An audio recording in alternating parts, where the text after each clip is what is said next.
Todo-Poderoso, nós estamos aqui, ó Pai, satisfeitos, ó Deus, com tudo que temos visto acontecer. E agora aguardamos, ó Pai, a Tua Palavra para preencher as nossas almas com aquilo que o Senhor tem para cada um de nós nesta manhã. Toma a cada mente, a cada coração, a cada um de nós, para ouvirmos o Senhor falar conosco. Em nome do Senhor Jesus Cristo. Amém. Amém. Bom dia com Jesus, irmãos. Amém? Amém. É bom estar convosco mais esta vez. E aí já fazendo os nossos agradecimentos por tudo aquilo que temos recebido nesses dias, né? O pastor com a sua família, como tem nos recebido tão bem, o tratamento de cada irmão.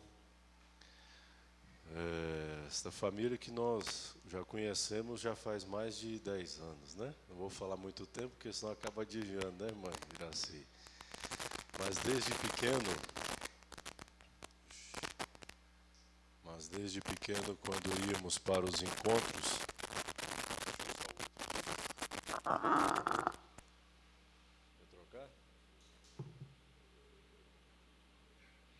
quando nós íamos para os encontros, já nos conhecíamos, já fazíamos companheirismo, todos solteiros, bem novinhos, irmão Irineu, irmão Sóstenes, irmã Leonai.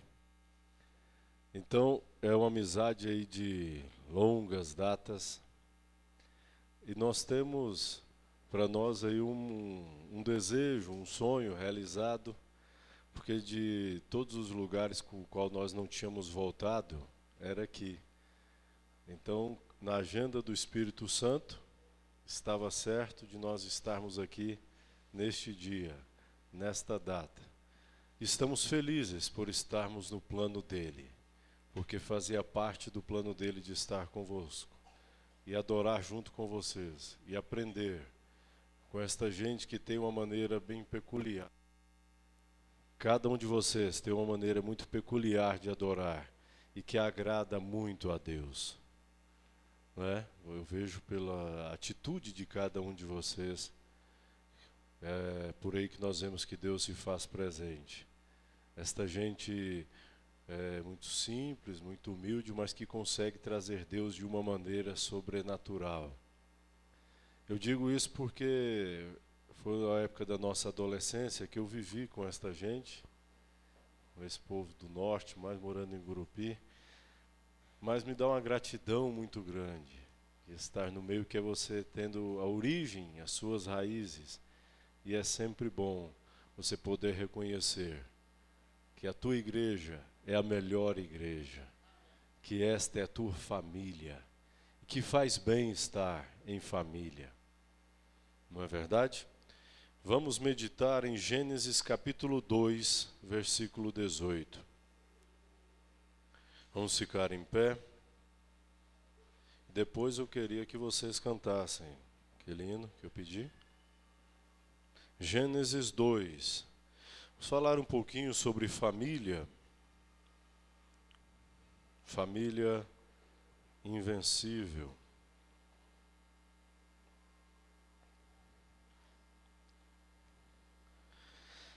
Gênesis capítulo 2, versículo 18. E disse o Senhor Deus: não é bom que o homem esteja só. Far-lhe-ei uma ajudadora idônea para ele. Que o Senhor acrescente suas bênçãos sobre a sua palavra. Podeis vos assentar. Vamos lá?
cada um dos seus. Ele veio ao mundo e na cruz morreu. Ele é o caminho que nos levará para a sua glória, para o novo lar. E um a um Ele irá nos chamar. E um novo nome todos vamos ganhar. Todos vamos subir, nada impedirá. E a sua face Vamos contemplar. Eu fui chamado por Jesus e me entreguei de coração. Levarei também a minha cruz. Eu fui chamado por Jesus.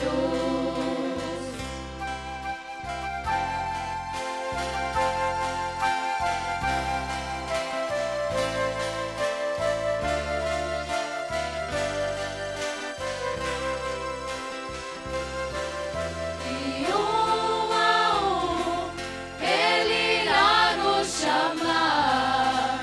e um novo nome todos vamos ganhar. Todos vamos subir, nada impedirá. E a sua face Vamos contemplar. Eu fui chamado por Jesus e me entreguei de coração. Levarei também a minha cruz. Eu fui chamado por Jesus. Eu fui chamado por Jesus e me entreguei de coração. Levarei também a minha cruz.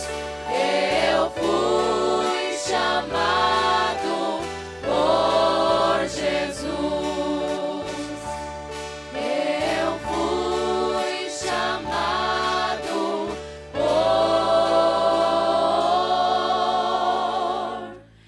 Jesus.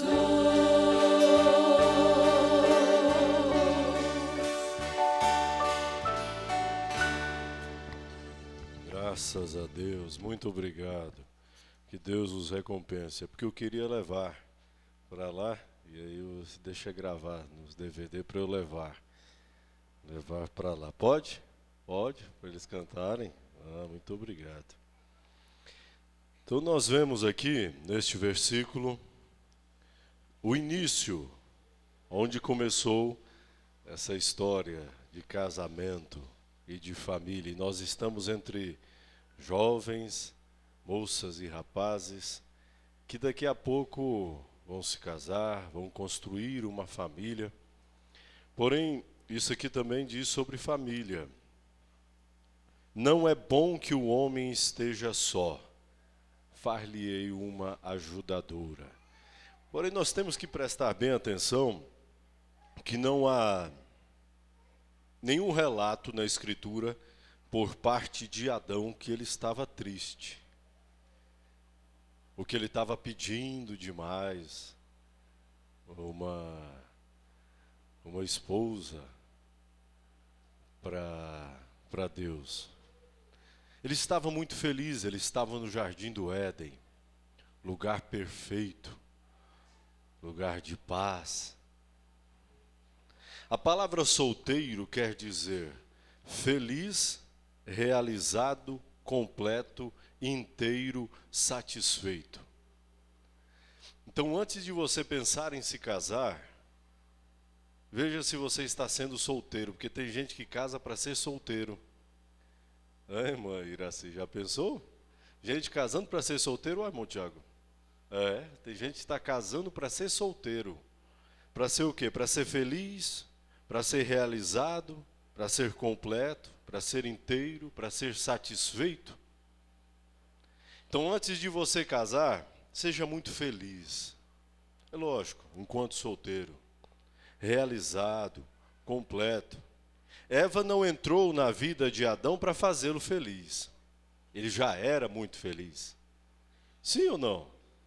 Vai ser mais uma conversa, então eu gostaria que vocês participassem. Se dormir também não tem problema. O calor chega, mas eu gostaria de algo de uma conversa. Então, ele estava num lugar perfeito e feliz. Entendia de zoologia, botânica. Não era ele que dava nome aos bichos? Você já olhou para a vaca e já viu como é que ela tem cara de vaca? Olhou para o cachorro, tem cara de cachorro, não tem? Você olha, você já vê. Então, inteligente, bem resolvido. Os maiores conflitos que nós temos hoje é de pessoas que se casam e não são bem resolvidas consigo mesmas. Então, se você se casa e não é bem resolvido com você, então você se relaciona com outra pessoa, você vai trazer mais problemas do que resoluções. Então, antes de se casar, seja muito feliz.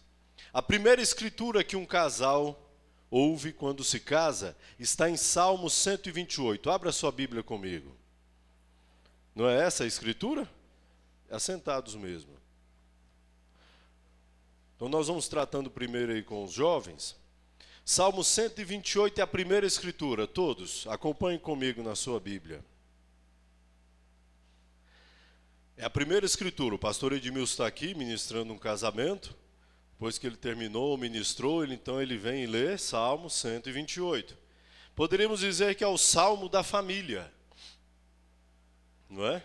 Agora preste bem atenção como o salmista diz neste salmo. Bem-aventurado aquele que teme o Senhor. Ele está tratando aqui do casamento, ainda não, do indivíduo. Aquele que teme ao Senhor e anda nos seus caminhos. Pois comerás do trabalho das tuas mãos, feliz serás e te irá bem. Então, como que eu faço para ser feliz? Porque se eu só tenho que casar quando eu estiver feliz, Davi está nos dizendo, teme ao Senhor e feliz serás. Não é isso? Bem-aventurado aquele que teme ao Senhor, feliz serás e te irá bem. Pois comerás do trabalho das tuas mãos. Veja, então é o indivíduo, você rapaz, se esforçando. Daqui a pouco você tem um trabalho, porque você cresceu, né, adolescente. Vai se desenvolvendo, passa pela escola, daqui a pouco por uma faculdade. E então você vai tendo compromissos. E à medida que o rapaz e a moça vai assumindo compromisso, ele vai ganhando valores. Porque muitas pessoas dizem assim... As pessoas dizem assim, eu não tenho valor. Mas que valor você tem? Ninguém me valoriza. Então, à medida que você vai crescendo, você vai assumindo compromissos. E você vai aprendendo que é melhor não prometer do que prometer e não cumprir. Porque isso diz respeito à credibilidade. Abraão olhou para o seu pai, ele tinha uma promessa. Deus tinha dito a ele, pegue a sua família e vá até Canaã. Só que ele fez uma parada ali por Arã. E fez tendas e habitou ali e morreu ali. Porém, o que Deus tinha pedido para Abraão e sua família era para irem até Canaã. Você identifica isso em Gênesis capítulo 11. Ele não foi até onde Deus pediu para ele ir. Ele parou no meio do caminho. Não teve credibilidade para com Deus. E você, rapaz ou moça, começou a perder, e para as moças é mais difícil até do que para os rapazes. Perdeu a credibilidade, fica mais complicado você ter aquele rapaz que você queria. E as pessoas não vão te dar valor, começam a ter um pouco de medo, um pouco de receio com você. Então, antes de se casar, rapaz, comer do trabalho das tuas mãos. Você tem um trabalho, tem uma profissão, tem algo que vai te dar o sustento. E não fazer como a maioria das pessoas hoje. O rapaz já chega na moça e pergunta, você trabalha? O que você faz? Ele está confiando mais no que a moça faz, do que ela está fazendo, do que ele, que nasceu para ser o quê? O provedor. Não é isso a responsabilidade que nós vemos na Bíblia? Versículo 3, agora sim. Depois que você tem um trabalho, está feliz, bem com você mesmo, então você se casa.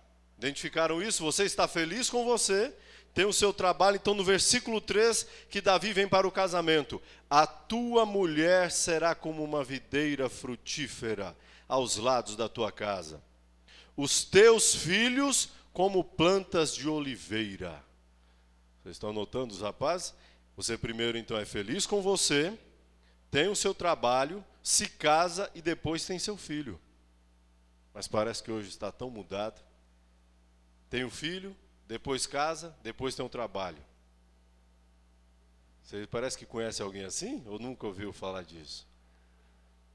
Mas a Bíblia nos dá um padrão para esta família invencível.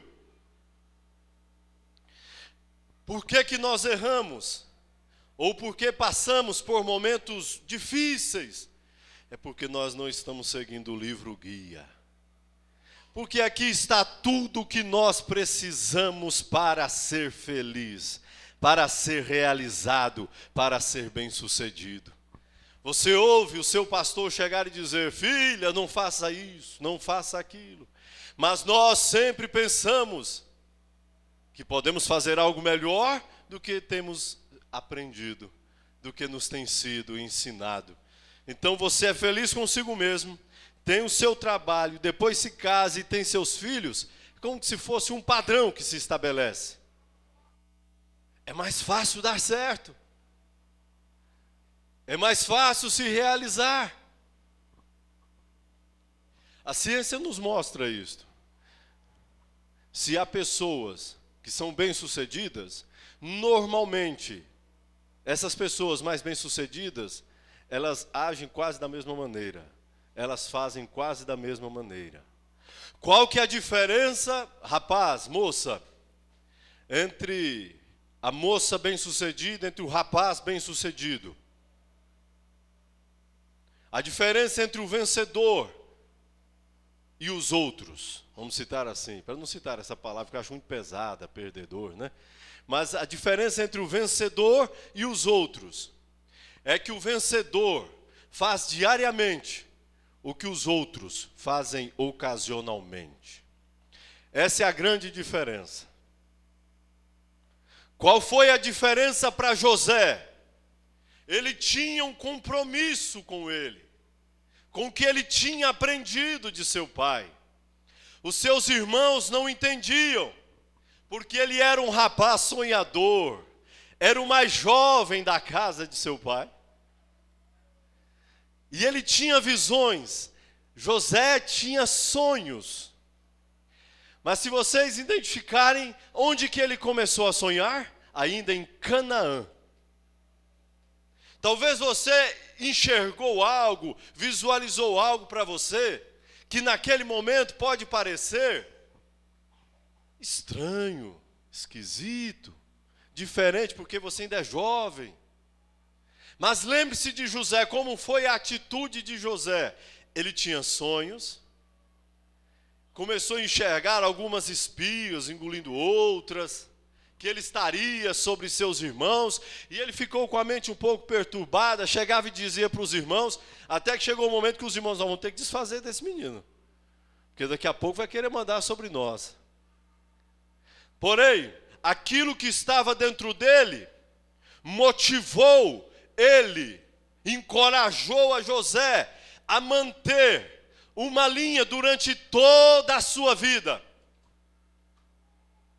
Ele saiu, foi vendido pelos seus irmãos para alguns mercadores Daqui a pouco chega mais longe e ele então é vendido para Potifar.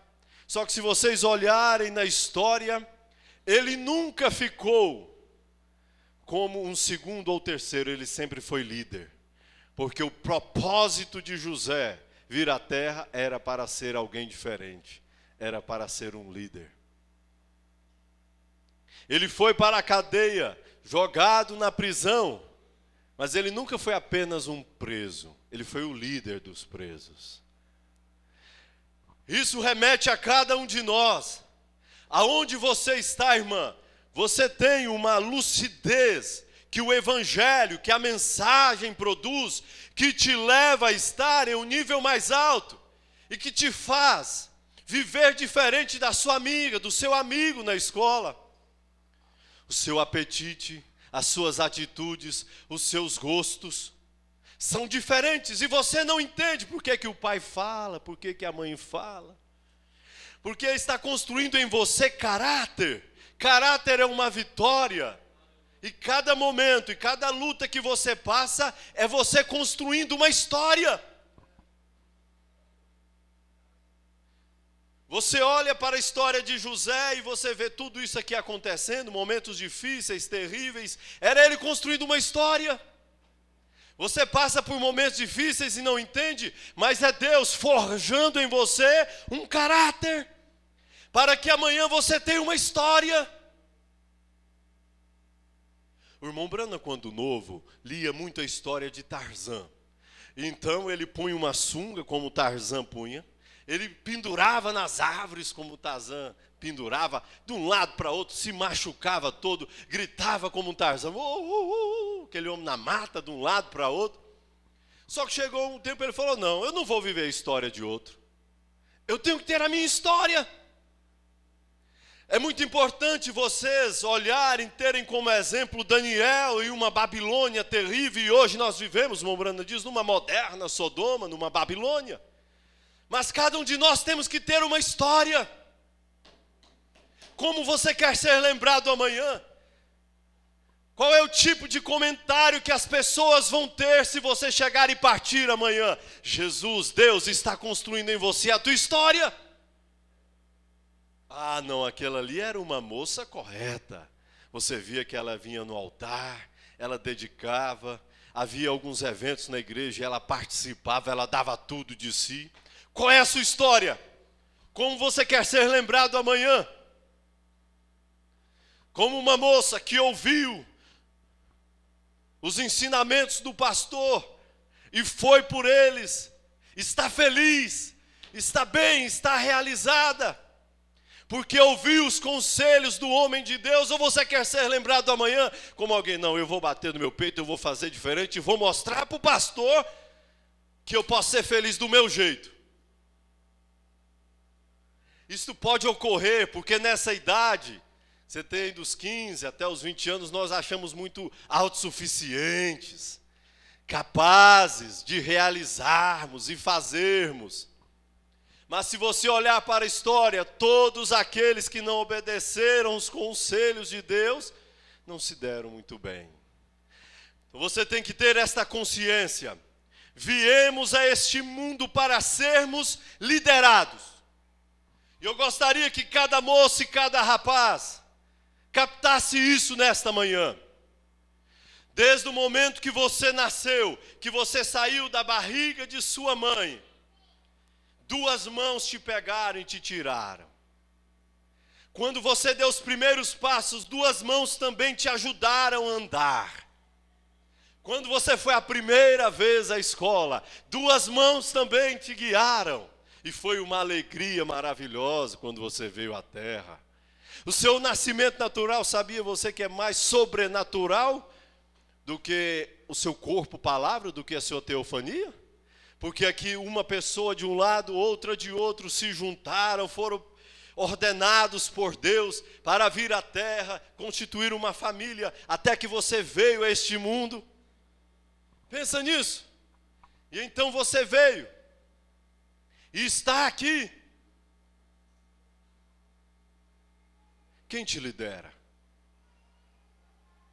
Quem faz uma linguagem mais própria para jovem? Quem faz a tua cabeça?